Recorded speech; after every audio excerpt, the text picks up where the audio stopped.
একটি ভিডিও সম্প্রতি ভাইরাল হয়েছে। একজন প্রবাসী বাংলাদেশে সৌদি কফিলের জন্য সান্ডা ধরছেন। প্রশ্ন হলো সান্ডা খাওয়া জায়েজ আছে কিনা? সান্ডা সাধারণত মরুভূমিতে হয়ে থাকে এবং এটি সরীসৃপ প্রজাতীয় একটি প্রাণী। ছোট, ছোট টিকটিকি এবং পোকামাকড় খায় এরা। দেখতে গুইসাপের মতোই অনেকটা। এই সান্ডা এটাকে কোরআন এবং হাদিসের ভাষায় দব বলা হয়। এখনো আরব দেশগুলোতে এটাকে দব বলা হয়।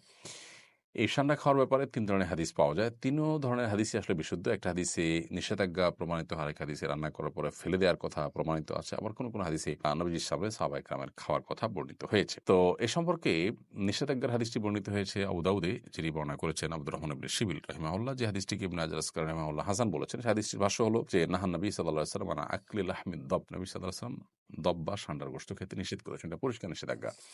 আরেকটি হাদিস বর্ণিত হয়েছে মুসনাদে আহমদে, যেটিকে ইমাম ইবনে হাজাম এবং ইমাম আইনি এবং শাওকানি রাহিমাহুল্লাহ তারা সহিহ বলেছেন।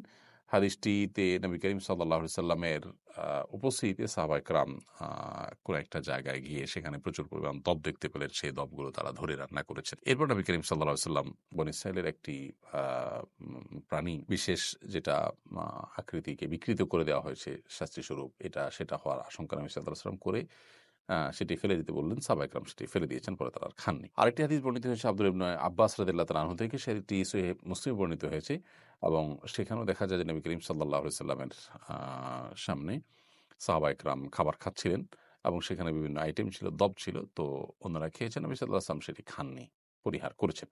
তো ৩য় নম্বর হাদিস থেকে অনুমোদন বোঝা যায়। এসব হাদিসগুলোই বিশুদ্ধ এবং এসব হাদিসগুলোকে সামনে রেখে পৃথিবীর সংখ্যাগরিষ্ঠ ওলামা ইকরাম বা বেশিরভাগ ইমামগণই দব খাওয়াকে জায়েজ বলেছেন। আর হানাফি মাযহাবের ওলামা ইকরাম এটিকে মাকরুহ বলেছেন, অপছন্দনীয় বলেছেন। আ মাকরুহ বলার ক্ষেত্রে আবার অনেক ওলামা ইকরাম মাকরুহ তাহরিমি বলেছেন, কেউ তানজিহ বলেছেন হানাফি ওলামাদের মধ্য থেকে। তো বেশিরভাগ ওলামা ইকরাম এটি খাওয়াকে জায়েজ বলেছেন। কারোর রুচিতে নাবাদ তিনি না খেলেন, সেটি সম্পূর্ণ ভিন্ন বিষয়।